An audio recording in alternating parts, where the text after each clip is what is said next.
my troubles, that's what you do.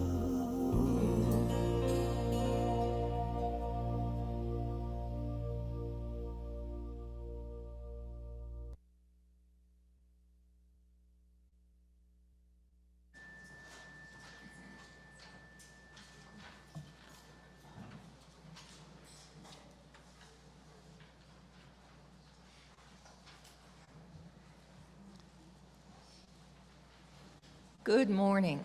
Good morning. My name is Kathy Wade, your worship associate for today's service. Welcome, everyone, to Heritage Universalist Unitarian Church. We are a community focused on nurturing the minds and hearts of all people, regardless of race or creed, age, or gender. We're delighted to be celebrating with you, whether you're here in the sanctuary or joining us via live stream.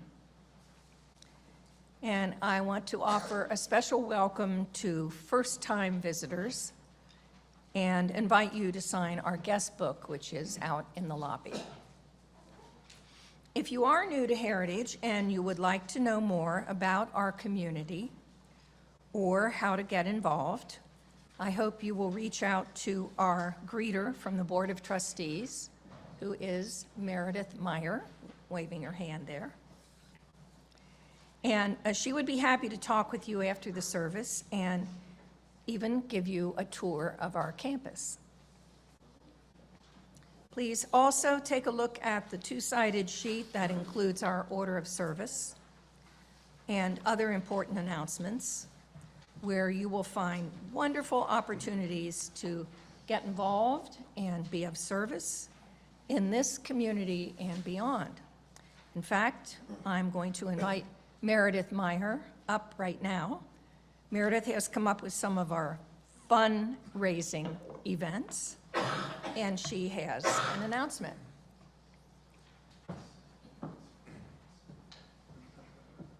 Well, I can take no credit for this one because this one's Tracy Joe's and I'm really excited about it. I don't know if, this may be our first ever hoedown that we're having at Heritage Church. So I haven't square danced for probably 20 years and I actually can't wait. I think this is gonna be really fun and everyone should consider trying it. Okay, 3 important things. Well, first of all, it's on February 10th. And you can get your tickets on the website, Facebook, et cetera. There are links, or just come find me and I'll make sure you get a link. The first part is that we have, I don't know, I dare say a famous local caller coming. So this is gonna be legitimate. I mean, this person is gonna be telling you what to do and where to go, and you're gonna look great doing it, I promise. We'll see. But it's gonna be fun. The second piece is there's gonna be really great food. So John Salmon is smoking a bunch of meats. Tracy Joe is doing a ton of cooking. So there's gonna be some delicious food there as part of this night. And then third, kids are welcome to be a part of it. So older kids are welcome to do the dancing in the beginning and kind of be part of it. Now you do need to be willing to hold someone's hand. So I don't know if I'll be able to get Emmett there or not, but I might try, so we'll see. So kids are welcome, and then we'll have some activities and childcare after that as needed. So definitely reach out to me if you're thinking about coming, because I want to make sure we're ready for that if you are interested. But anyway, we'll see you on February 10th. I think this is going to be a really interesting event for Heritage.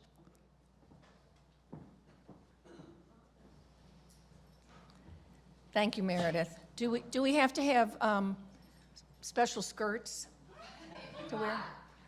Just wondered. And maybe tap shoes? No? Just thinking. Also, before we begin, just a reminder to those of you who are here in person to please set your phones in airplane mode or turn them off altogether, since the signal can interfere with our internet system. We're here to welcome back our senior minister, Reverend Bill Gupton, who brings us his annual State of the Church reflection and will now lead us in the call to worship. Thank you, Kathy.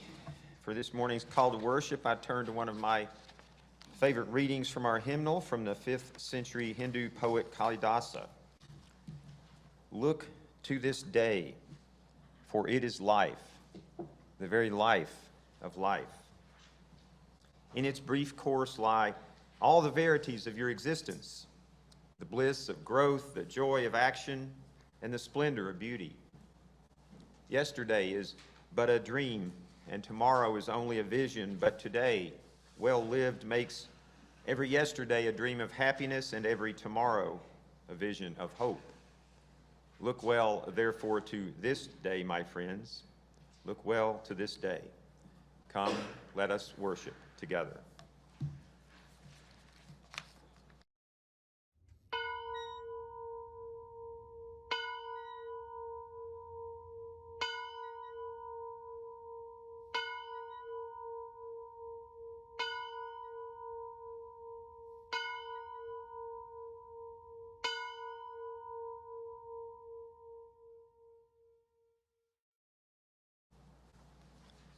Whether you are gathered here in the sanctuary or are joining us on Zoom, I invite you to let your spirits lift and your bodies as well, if they are so inclined, and if you are able, to join voices in singing our hymn of invocation and repeating our congregational covenant.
Covenant, we affirm that love is the spirit of this church, the quest for truth is its sacrament, and service is its prayer, to dwell together in peace, to seek knowledge and freedom, to serve humankind in fellowship, to the end that all souls shall grow into harmony with the divine.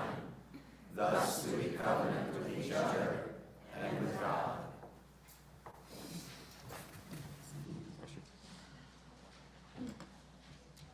This past Monday night, at the conclusion of our forum discussing Article 2 of the Unitarian Universalist Association bylaws, I asked those 24 or so folks in attendance to hold hands in a circle and to say our heritage covenant together.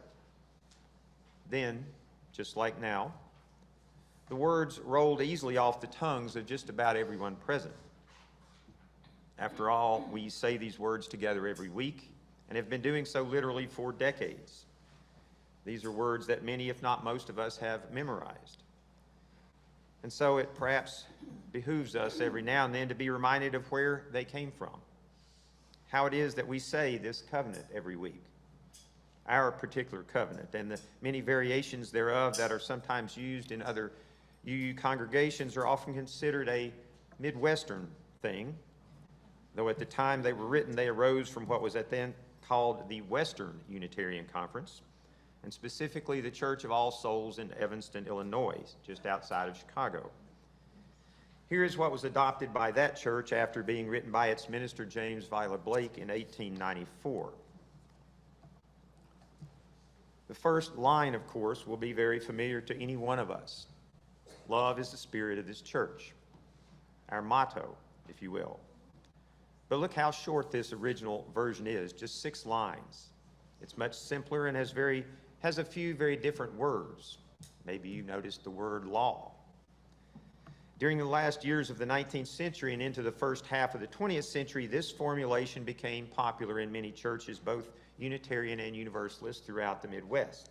Bill, can I ask you to read it for folks back here? I've been asked to read it. I'm going to have to actually read it because I don't have this memorized. It's different. Love is the spirit of this church, and service is its law. This is our great covenant, to dwell together in peace, to seek the truth in love, and to help one another. Period. But different churches and different ministers made minor alterations to the text over the years based on their tastes and preferences and theologies. And so in 1933, a book called Readings for Free Worship was published and distributed to Universalist churches around the country. It included this longer, much more inclusive version of the original text written by L. Griswold Williams, a Universalist minister. I will read it. It is so close to ours, I will have to read it carefully. There's another version that the church my wife grew up in Tennessee uses that's close to ours and close enough that it stumbles and makes her stumble all the time. Love is the doctrine of this church. The quest for truth is its sacrament, and service is its prayer, to dwell together in peace, to seek knowledge and freedom, to serve human need, to the end that all souls shall grow into harmony with the divine. Thus do we covenant with each other and with God. And so you'll see two differences between this 91 years ago formulation and what we do now. The most important being see, you took me off my script now.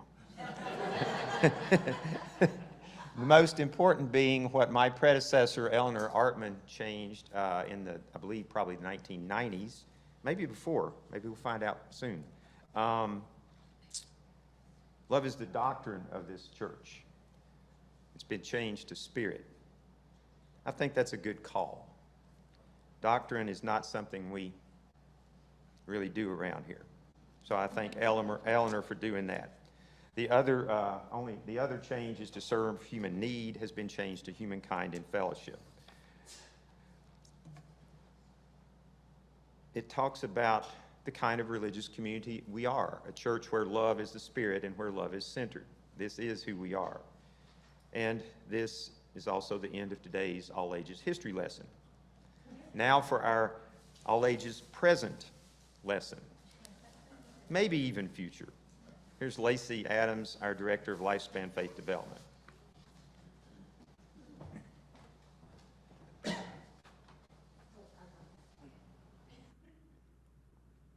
all right.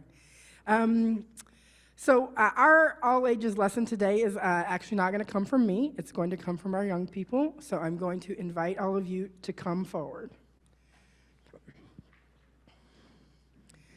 Let's find some seats here. All right, so thank you. All right, so I am going to ask you all some questions, okay? You all are going to get my back for a hot minute because that's the best way for me to get the mic to them, so apologies for my back, but that make sure that you actually hear our kids' voices, okay? I'm going to ask you some questions, just like 3 questions, okay? And I want you to raise your hand if you have an answer, and then I want you to speak into the mic. Say your name the first time, and then you're going to speak into the mic. Does that make sense? All right, now I need you all to promise me something, okay? I want you to answer honestly. Can you do that? So I really want you to tell me what you think, not what you think I want to hear. Yes? Can we do that? Thumbs up if you feel like you can do that. Okay, here we go. All right, so our first question is, what is your favorite part of church? All right. Being able to be with everyone here. All right. Okay. Healing around in the Great Hall. All right. Healing around in the Great Hall. Do you all know what that means? Thumbs up if you know what that means. All right, so these shoes that they have wheels in the heel, so they're called heelys. And so they're sort of like skates and sort of like shoes. Yeah.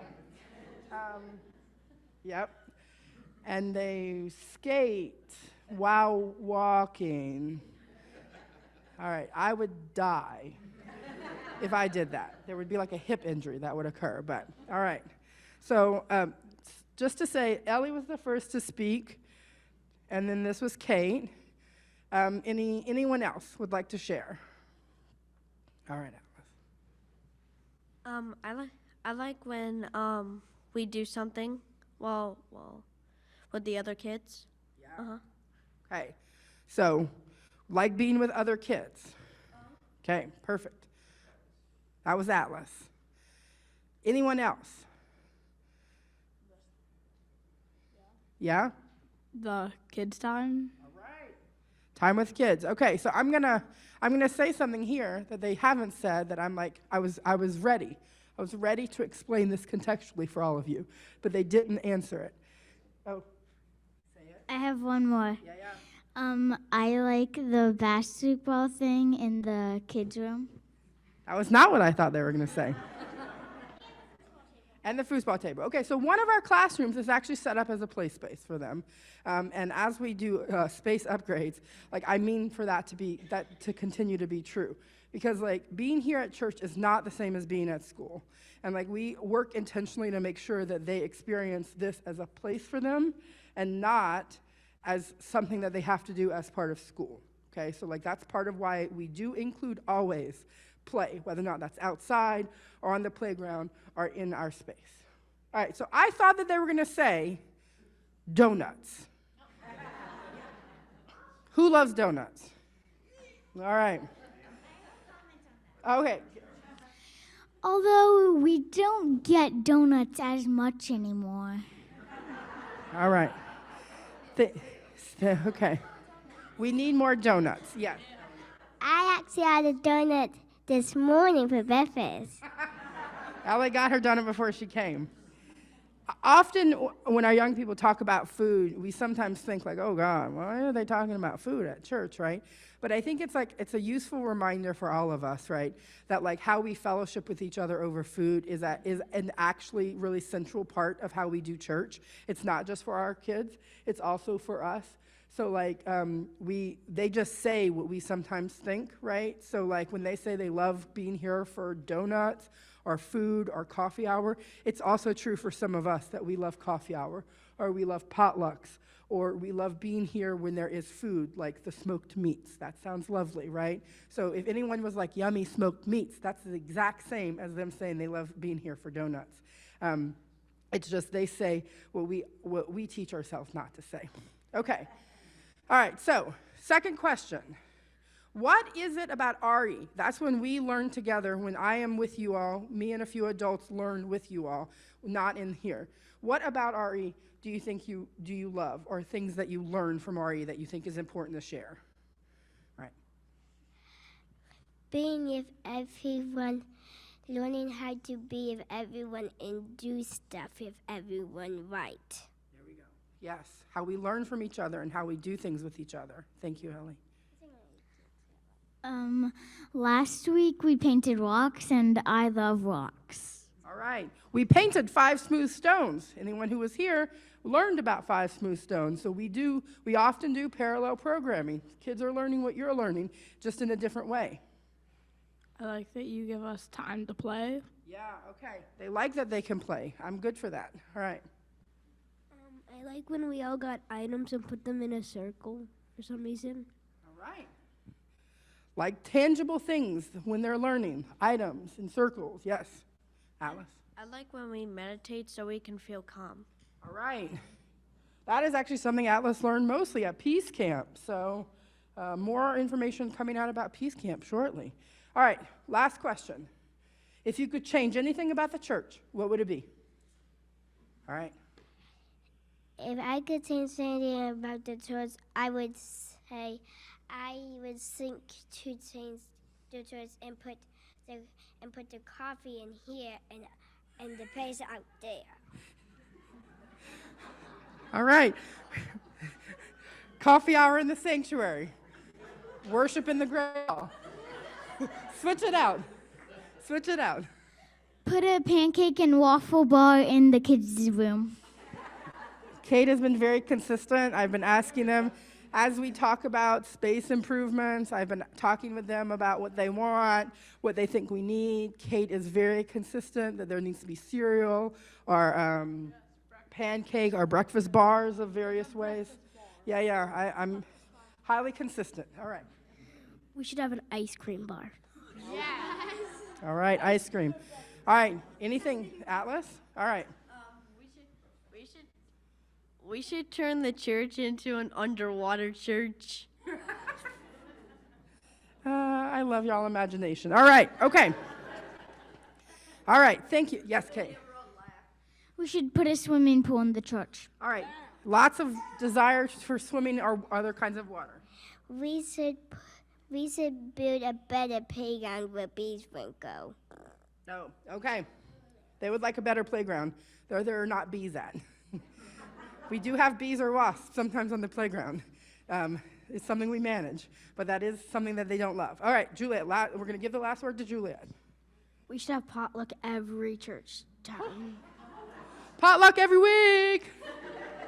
Who's down for it? All right, okay. No.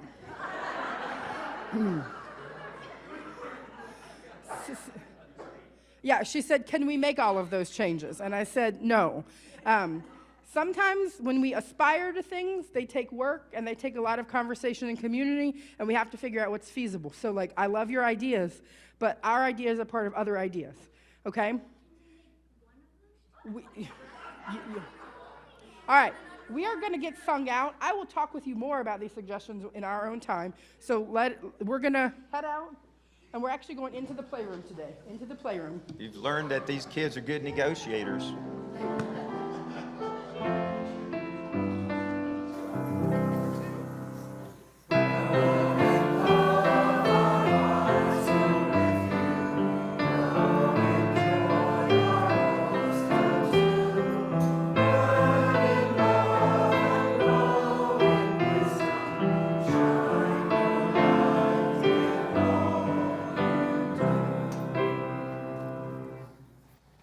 I just can't resist saying, and now here is one of our proud parents, Aaron Walzewski. Good morning. Oh, I turned it off. Good morning. I'm Kate's mom, the one who wants all the food.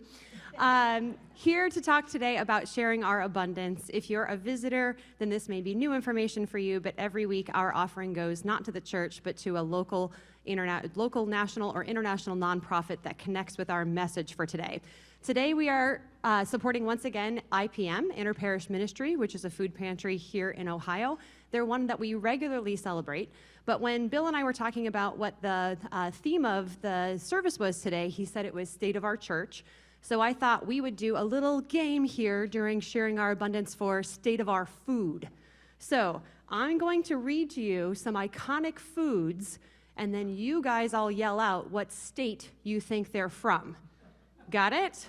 Choir, you're playing too. You're in? Okay. We've got 10 of them, 10 states. First one is finger steaks, huckleberries, and potatoes. Idaho, yes. Idaho potatoes. Okay. Next one, fried grouper sandwiches, oranges, and key lime pie. Florida. You guys are getting the hang of this. All right. Next is poke, huli huli chicken, shave ice, pineapple. Hawaii. Next one is hot brown. Some of you may know this already. You guys know this? You don't even want to hear my other two clues? Derby pie and bourbon. To be clear, I'm not positive IPM has anything to do with bourbon, but it is an iconic one from Kentucky, so it's on my list. Okay, next one, jambalaya and beignets. All right, this one, they get a little harder. Mac and cheese pizza, orange custard with chocolate chips, and cheese curds, fried cheese curds, or anything related to cheese. Wisconsin, yes. All right, peaches, could be one of two states. Peaches, peanuts, and Coca-Cola. All right, two left. Marionberry pie, hazelnuts, 99% of the hazelnuts produced in this country, and voodoo donuts. Yes. You used to, okay, yep, Oregon. All right, last one. Well, second to last one. Toasted ravioli, frozen custard, barbecue ribs, and pizza with Provel instead of mozzarella. Yes, Missouri. Luke and I went to college there. We have had that pizza many times. It is not good. All right, final guess. 1 million pounds of food distributed annually, fresh produce, culturally appropriate foods, food for transitioning families moving out of homelessness, all provided here by IPM in our great home state of Ohio. Your donations today to IPM are gratefully received.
So now we come to the part in our service called Candles of Community. Candles is a cherished ritual here at Heritage, where we devote time each week to share the joys and sorrows each one of us might be experiencing. In this way, we deepen our connection with one another, and we help carry one another's burdens, and we enrich our relationships in the process, knowing that our joys and sorrows will be lovingly held.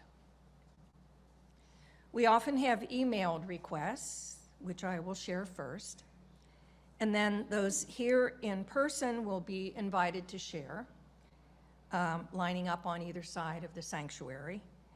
And then those on Zoom can type your requests into the chat, and we'll read those following the in-person requests. First, I'll read the candle requests that were sent in advance. And now one final candle will light for all the unspoken joys and sorrows that we carry within our hearts.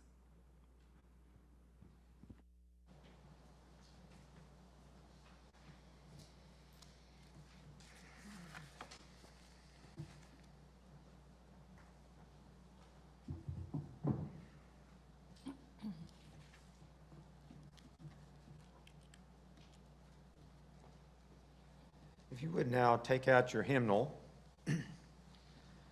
an antiquated thing called a book.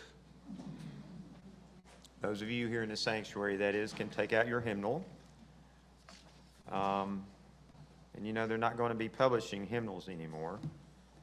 And we are kind of moving into the world where they put where the words to songs are put on the wall in front of us. That'll happen too. So you have an option right now. We're going to sing hymn number 1, and having just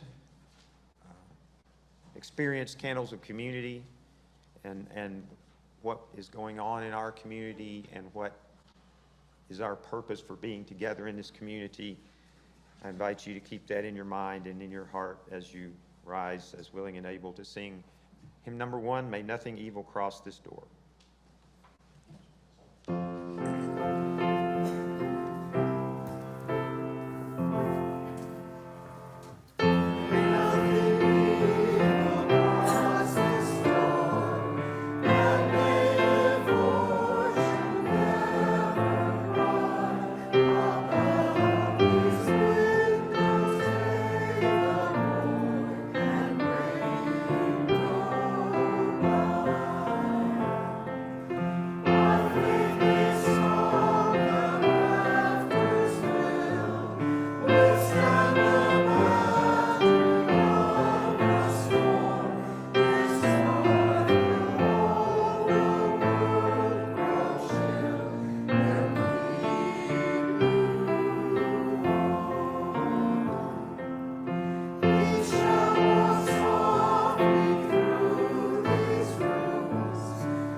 please join me in the spirit of prayer and contemplation. Spirit of life, we come to this sanctuary, as we do each week, with hopes and dreams, with anticipation and aspiration, seeking a connection, a human connection, a sacred connection, perhaps a divine connection. We come to this time and place, whether in person or virtually, and we open our hearts. We make ourselves available. We make ourselves vulnerable. We share our deepest joys, our deepest pains at this altar, and we affirm our commitment to the spirit of love and welcome and inclusion. We declare our commitment to making this world a better place, not just for ourselves and for our families, but for all humanity. Yet we harbor no delusions. We know that there is division and distrust, that there is pain and hunger, injustice and hatred in the world, but we choose connection. We choose compassion. We choose justice. We choose love. May our choices bring comfort and healing.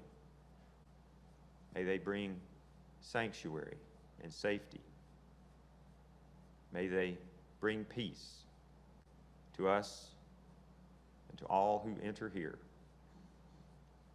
May it be so. I invite you to give yourself the gift of a moment's silence now, a time to breathe, to reflect, and to rest.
And amen.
may each of us, may we, Heritage Church, always be filled with loving kindness. So here we are at that Sunday in late January when I offer some thoughts, some reflection on how we are doing, how Heritage is doing as we begin another calendar year. It's 2024. Can you believe it?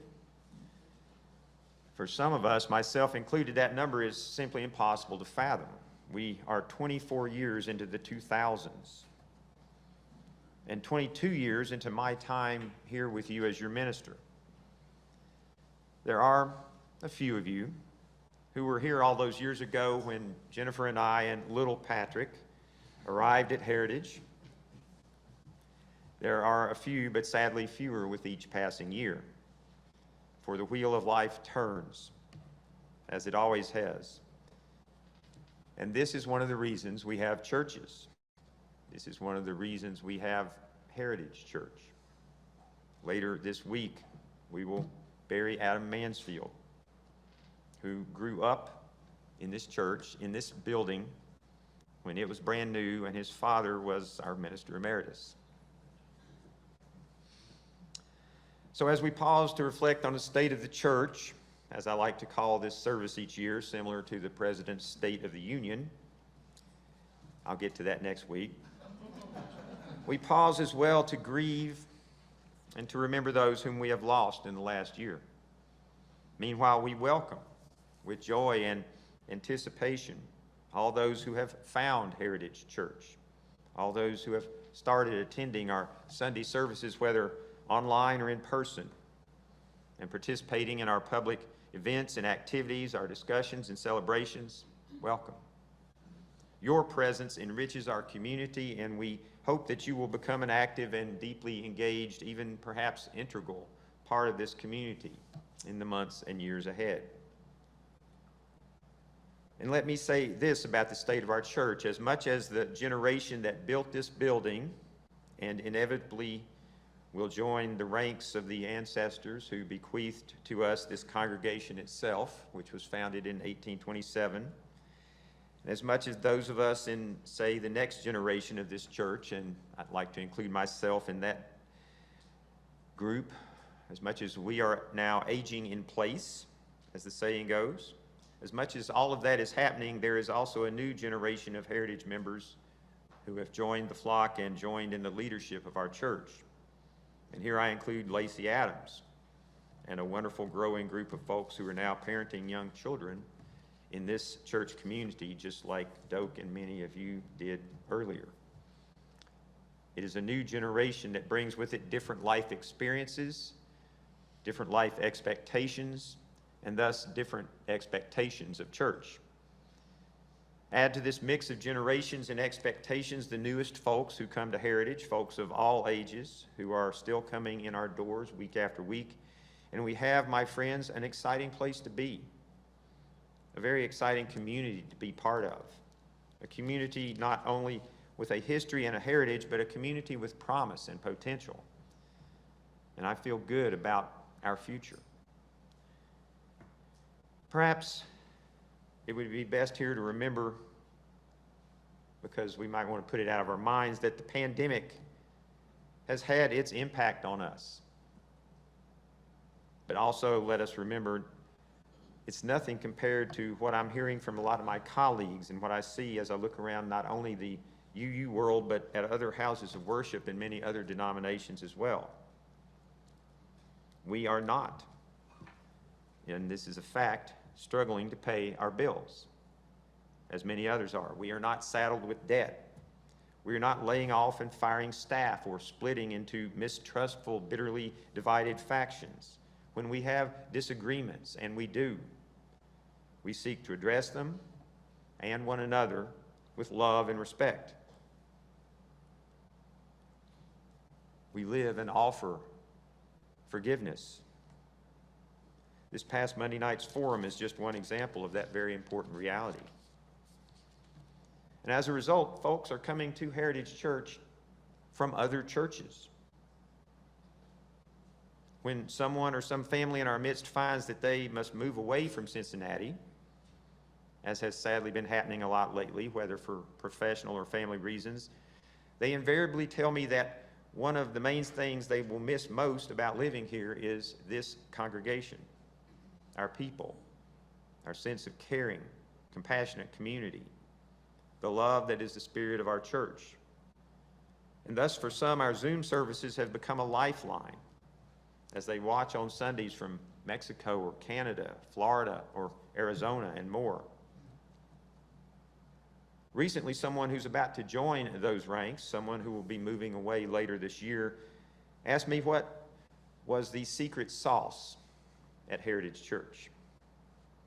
What is it that so many folks feel and experience here that they simply don't in other religious communities, simply haven't anywhere else in their lives? And with each passing year, I become more and more convinced that what makes Heritage unique, and yes, we give away our offering each week. Yes, we happen to be those rare UUs who are comfortable with religious language and spirituality. Yes, we are that rare church that doesn't have a mortgage, etc. But to me, the special sauce of Heritage Church is nothing more and nothing less than that love that we talk about, that truly is the spirit of this church, which, by the way, I think is primarily an aspect of our Universalist roots and tradition. Many of us grew up in households where the message we received was that we were not good enough. We live in a world that tells us that we are not good enough. No wonder a place that welcomes us as we are, that tells us that we are good enough. A community whose theology insists that we all have inherent worth and dignity. Inherent, mind you, innate from birth. God-given. Nobody can deny it or take it away, worth and dignity. No wonder that kind of universalism resonates. So, of course, our unabashed embrace of universalism will continue to serve us well in the years ahead, while the very nature of church continues to change in our society.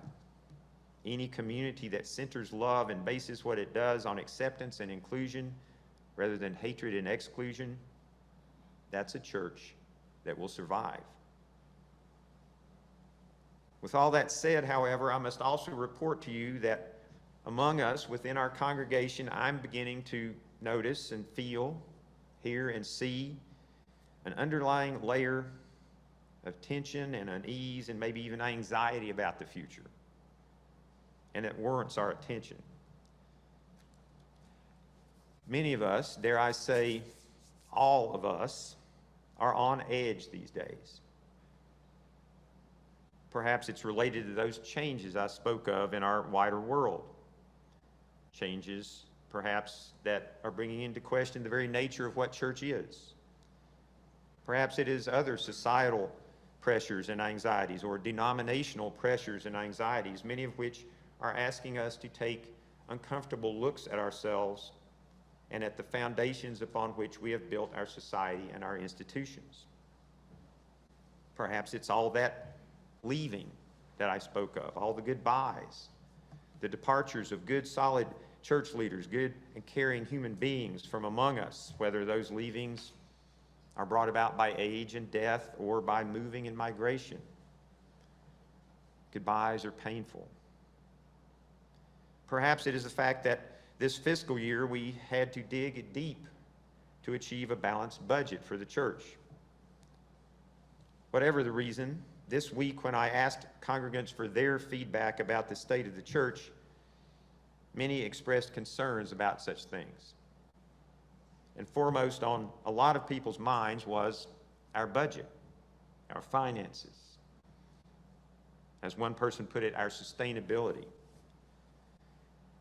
Now, I could ask our church historian, Mike Roberts, to tell you a story or two about how every successive generation in this church for 200 years has had the same concerns. Or you could just read about those in the newsletter in his fascinating monthly history column. Or you could ask someone like Joanne Meyer or Bob Booth or Doak Mansfield about the very real concerns folks had back in the 1970s and 1980s about whether this church would still be here in the year 2024. Yet here we are. You can do that on your own time. What I will do, though, now on our time, given the number and the nature of concerns expressed to me this week, is to turn the pulpit over for a second to our finance chair, Reed Hester, who has a short update and report on the state of the church from a fiscal perspective. Reed, can you offer us some factual reassurance this morning?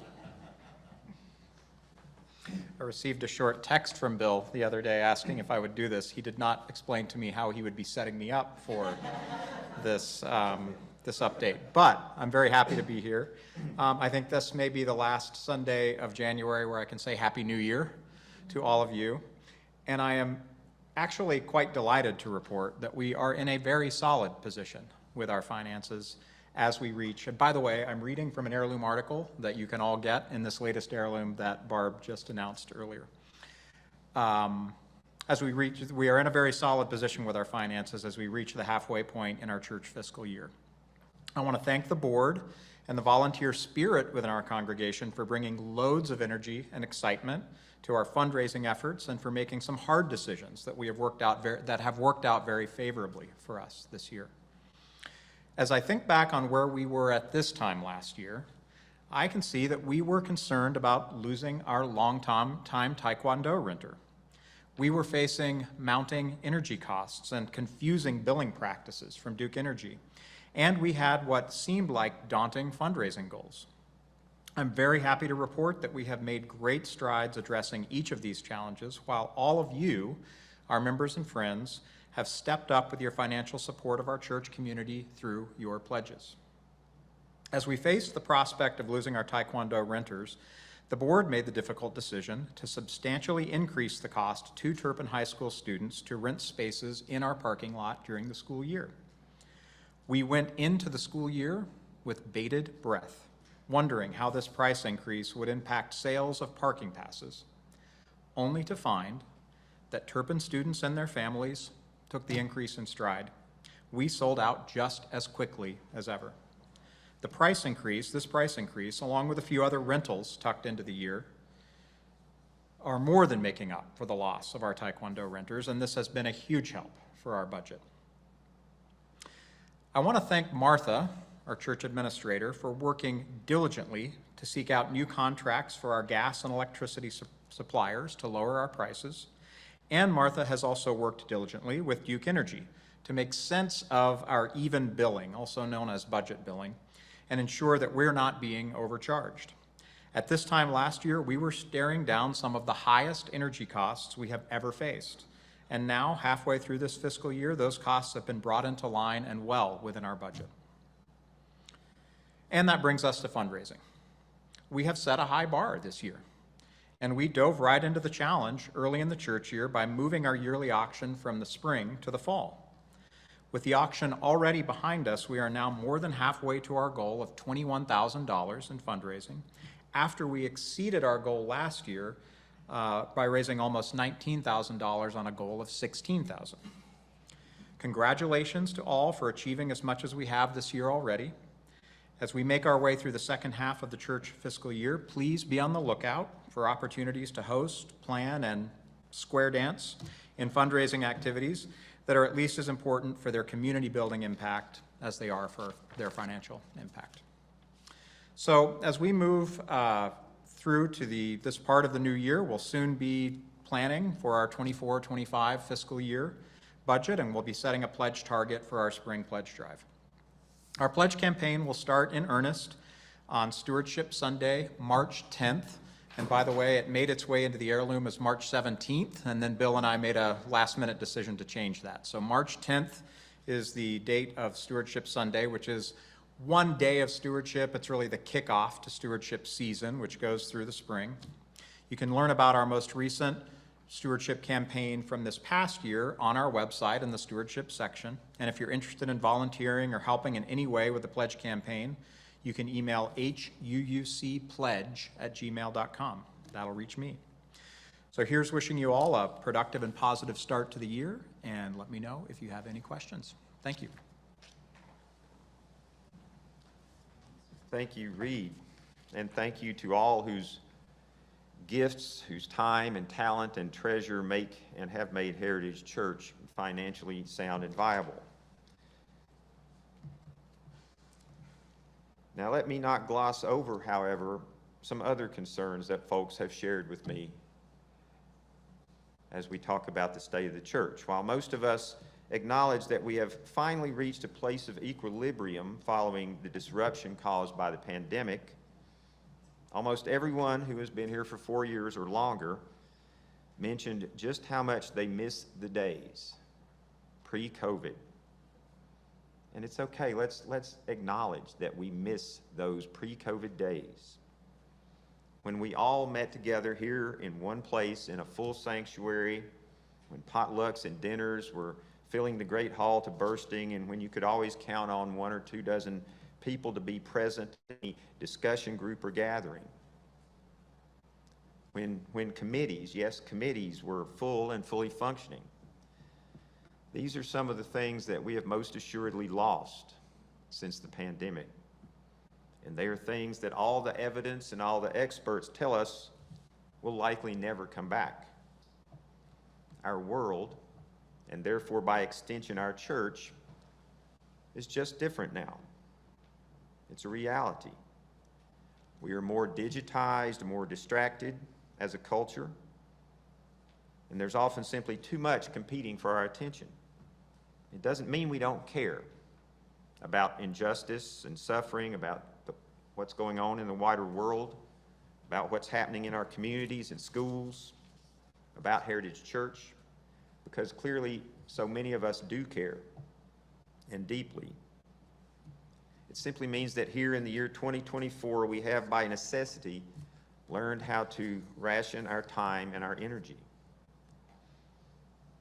But consider this, every week, somewhere between 1 and 2 dozen people tune in to our worship services live. By welcoming Zoomers, by striving to better integrate the virtual and the in-person aspects of our church, we make it possible for some who could not and would not otherwise be part of this community to be part of this community. And that's a good thing. Another aspect of the new normal that folks mentioned to me this week was that collectively, in sum total, there's a reality that people simply aren't volunteering as much of their time and talent to the church or to any other group as they once may have. Yet here at Heritage, we have some absolutely outstanding volunteers. You've seen and heard from many of them already this morning. Because they love this community, people give of themselves to Heritage. And yet the fact is there are less total volunteer hours, if you want to measure it that way, to fuel and help the work and mission of our church. And here's the hard truth. We have to be okay with that. This is the new normal. Sometimes you have to let a ball or two drop. There's a book I'm reading called that. Let the ball drop. We can't turn back the clock. All we can do is lean into the future and do that together with open hearts, with hands held, with love, capital L, love. And here's the thing. I'm here, you're here, we're here. May we be filled with loving kindness for one another, for this hurting world, and for this church that we share. And so that's a lot of words. How about some pictures? How about some images of the state of the church? Pictures of what love looks like. Kevin, if you would start the slideshow, I'll have just maybe a couple of comments on each photo. And we start a year ago with a very snowy morning. And yeah, you may have to move. There's seats out here. Whoa. Go back to Lacey for a second, if you would. So the round window. I winked at Doak about the round window. that is such a central part of who we are and what our experience is. And there are folks in this room who made sure that such an iconic thing was there for us to see the world. And Lacey, I got so many good comments about Lacey in my emails this week when I asked for those, that feedback. So Lacey is much appreciated. Now, Kevin, sorry. So we celebrate birthday parties. This one was for Bill Lyon. We had a fantastic Mardi Gras party last year. Look at that great hall. Did somebody mention earlier that we eat? That food is central to our community. We eat together. Here's a potluck. We have a wonderful labyrinth right outside this wall. This was taken on World Labyrinth Day, right here at Heritage. We serve the community. This is the Thrive series. If you're wondering what the Thrive series is, ask Tracy Joe. Here's a monthly dinner in members' homes. Cooking class. There's Tracy Joe with folks from the community. We teach people how to cook. Here's the kids in the kitchen. I don't see any donuts in that picture, but they're coming later. Oh, this is me with the kids last Easter. It's one of my favorite pictures of all time, by the way. So different generations got together at Books and Bling. And they got together at the Fall Fest. Love that cotton candy. We always have a great turnout at the Pride Festival in June. We have fun in the Great Hall together, different ages. Our women's retreat is a great place for connections and community and dancing. And there's the women's retreat group. Sometimes beloved staff members retire. We made a cake for Les when he did. Les had his cake and got to eat it too. Sometimes folks from the congregation fill in on the piano. So thank you, Andy Wells. And then we hire new people. Welcome, Sherry. Heritage members help out at inter-parish ministry. We do like our birthday parties. I believe this one was for Jackie. This is our We Need Each Other group. And we welcome babies into our community.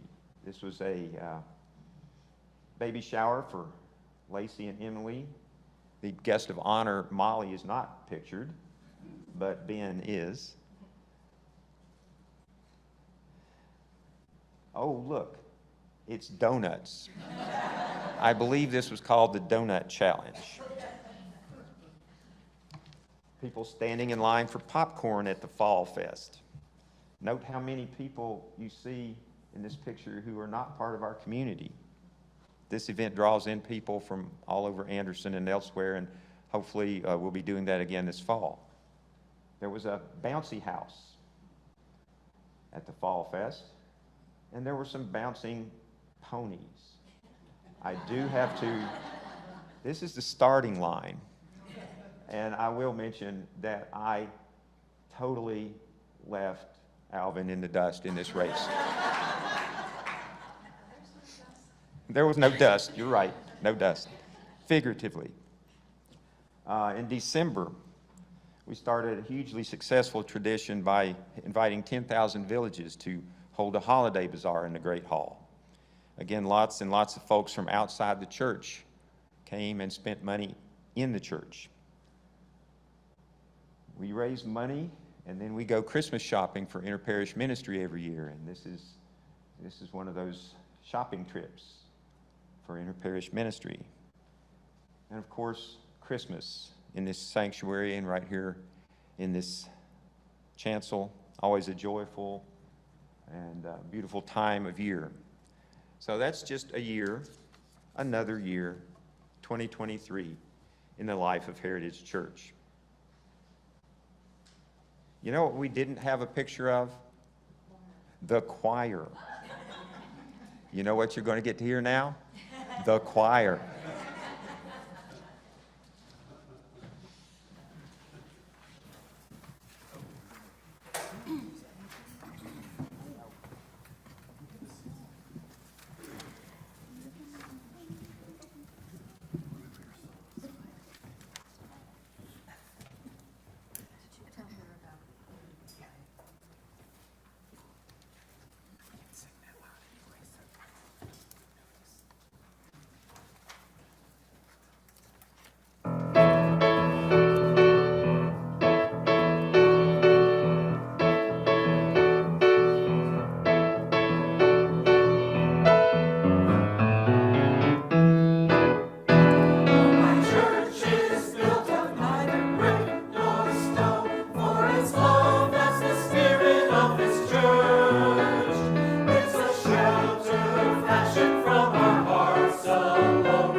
That is the spirit of this church.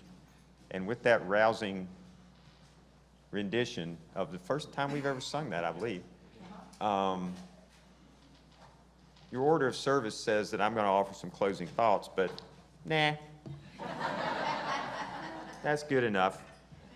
So it's time for us to join the choir in singing out loud and happy and proud our closing hymn this morning, number 323, Break Not the Circle.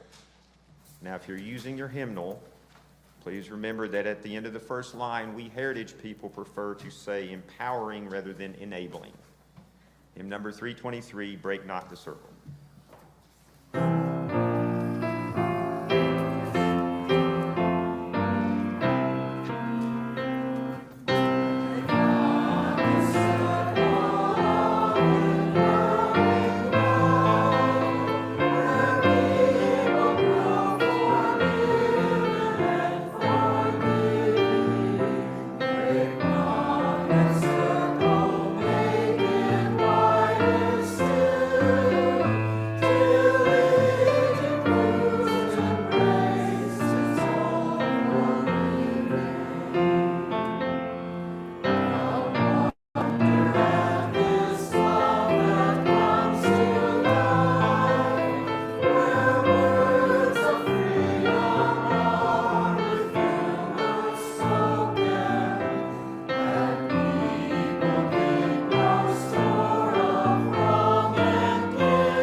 Please join hands for the benediction.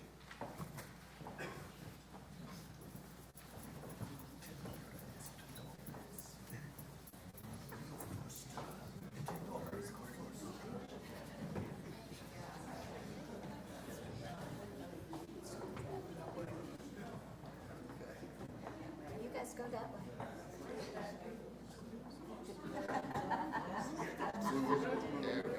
It's practice for square dancing.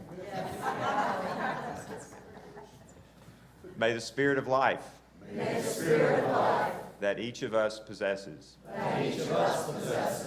flow from one to the other. May it stay with us. And bring us peace and harmony. Until we meet again. Amen.